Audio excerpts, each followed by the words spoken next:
Greetings, everyone. My name is Greg, and I'd like to spend the time that we have together today to talk about not giving up when we're faced with challenges and when we're faced with obstacles in our way. Throughout the day, you're going to be hearing incredible words of wisdom by many of today's top thought leaders.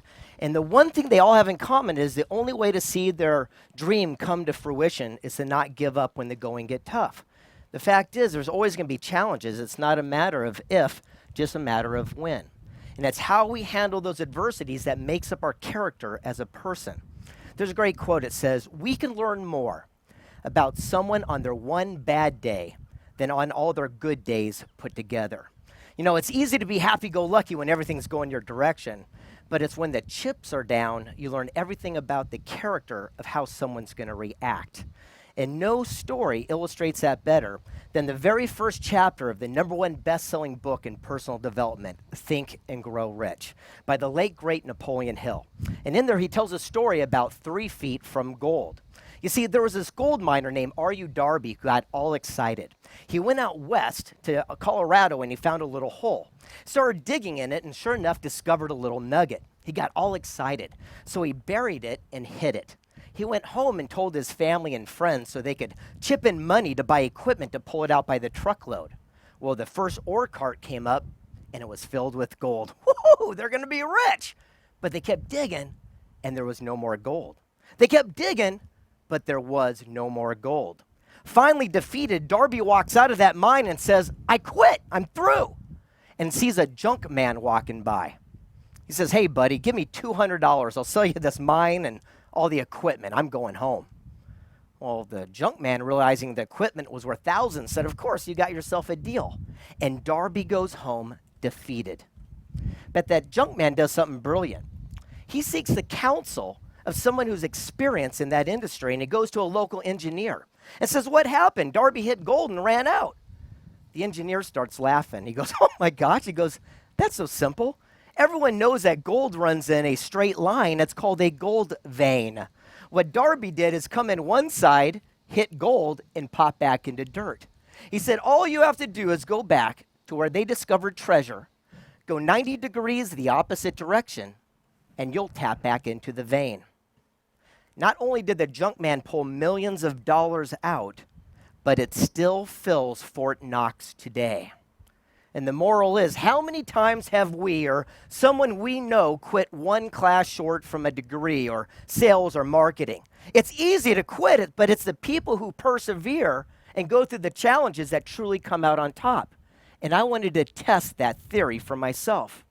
So the last few years, I've had the opportunity to travel the entire world and meet with today's top thought leaders to ask them what they did to overcome their challenges, their adversities. The first gentleman I sat down with was a guy named Dave Liniger. You might not know his name, but you know the business he created. In 1970, he wanted to get into the industry in the other economic collapse. And I asked him, I says, "Dave, what was it like? Was it easy getting started?" He goes, "No, it was brutal."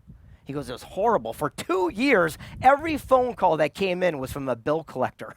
He goes, "I was so embarrassed when the phone would ring, I'd run across the hall and pick up the phone so my secretary wasn't put on the spot." Said the 3rd year it got worse. They threw me in jail. They called me a liar and a cheat and a fraud. I said, "What'd you do?" He goes, "I took my attitude from trying to prove the entire world's wrong to something more admirable and prove myself right. I knew I wasn't what they were calling me." He says, "I had the courage and the fortitude to pick up the phone." He says, "I called every bill collector and says, 'Look, I'm gonna be honest. I don't got 50 grand I owe you, but I got $50 in my pocket. I'll send it to you today along with a promise that I won't quit. Don't give up on me. I won't give up on my dream." He says he called every bill collector every month until the 4th year. Someone finally believed in him, bought the first business, and that's what we know today as Remax Real Estate Corporation. And he says, "Forget about me and my success. I'm just a regular guy. But how many people's lives were changed because I would not quit? And how do we know that the person who's got the idea for the next American dream isn't about to fold in the tent because Visa's calling him right now?" From there, I hopped on a plane and sat down with Genevieve Boss, who started Pink Magazine.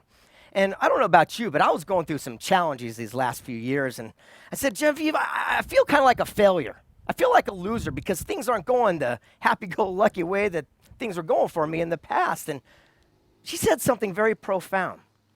She said, never let your mistakes, your setbacks, or circumstances determine your value as a person. I says, what do you mean? And she reached in her purse and she pulled out a crisp $100 bill. She goes, here, do you want this? Things were tough for me, remember? I go, heck yeah. And she crumples it. She goes, here, do you still want it? I go, yes. She takes it, throws it to the ground and steps on it. She goes, do you still want that? I said, absolutely. She goes, why? I go, it's $100. Things are tight right now. Then she leaned in and said, then why is it when we're faced with challenges, we get crumpled, thrown to the ground, and stepped on? We think our value changes as a person.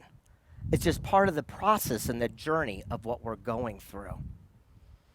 And I really wanted to test that. And I don't know about you, but I'm a huge fan of science. I read Discover magazine, and there's something that was created many years ago by John Schwartz called string theory. You probably all heard of string theory before. But Albert Einstein on his deathbed couldn't figure it out, how everything was interwoven. But John Schwartz did. He theorized the smallest molecular structure, as everyone knew, was an atom till they cut it in half and made fission. He goes, something smaller is called a quark, but holds quarks together are these little strings that no one can see and they resonate. It's kind of like the building block of everything. He goes, that's why when you're in a football game and everyone's applauding, you feel that energy because everything is interwoven. But for 10 years, everyone in his family and friends, his peers, they shunned him. They laughed at him. They said his theory was ludicrous and out of his mind. Until an entire decade goes by and Dr. Michael Green and him proved that theory to be the most likely source. And now John Schwartz is credited as being the father of what we know as string theory. And I asked him, I said, John, I got to know, why is it for 10 years when everyone said you were crazy, everyone said you're out of your mind, you wouldn't quit? Why wouldn't you throw in the towel? He looks at me and said, I knew I was right. But how many people talk you out of your own dream? How many times do we let other people stinking thinking steal our goals? And then he said something extremely profound that changed my life, and I share with you from him directly. He said the difference between someone who's successful and someone who's not is successful people seek counsel and ignorant people seek opinion. And I says, what's the difference? And he says, well, opinion's usually based on ignorance or lack of knowledge. They've never done it before. Where experience and wisdom is counsel. So if you go to someone who's never written a book, for example, and I say, hey, I'm going to write a book, they might say, you can't do that. Why not? I don't know. You just can't. Well, that's their opinion. If I go to Mark Victor Hansen, who wrote Chicken Soup for the Soul and sold 100 million books, and say, Mark, I want to write a book. He's going to say, great, but before he gets started, here's what you need to know, and give me counsel based on all of his knowledge and experience. John Schwartz said if more people would spend their daily lives only seeking that counsel and in ignoring opinion, their lives would change accordingly. And people always say, well, what was your favorite interview? Who's the favorite person you sat down with? And it's like picking your favorite child, but the most unlikely source came from Evander Holyfield. You know him, the boxing legend? He won more heavyweight championships than anyone else. And I asked him, I says, Evander, what makes you so special? He looks at me and said, I have a higher standard. I go, what do you mean?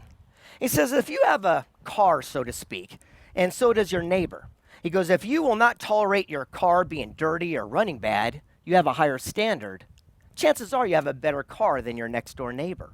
He said, in sports, I showed up early, I left late, I invented exercises, I had a higher standard, and I won more championships than anyone ever will.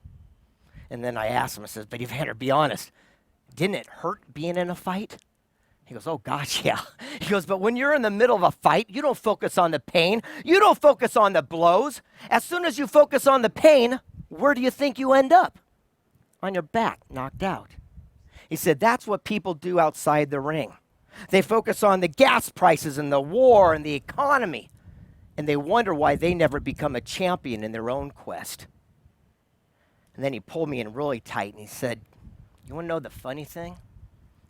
When you do win the championship, he said, everyone comes to their feet and they chant your name. They raise their hand in victory, and a guy comes out with a big shiny belt and puts it around your waist. And at that moment, at that second, you don't feel even one of the punches you took along the journey. But the guy in the losing locker room is going to feel every bruise for the rest of their life, wishing they had a higher standard. And although I don't know each and every one of you personally, I do know what we're going through.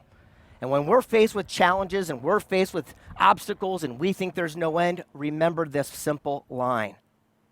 Our greatest success and accomplishment is always going to come just one step beyond our greatest setback and failure. So if we're going through times where we think this is the bottom of the barrel, good news. That means you're in good company. The test is this.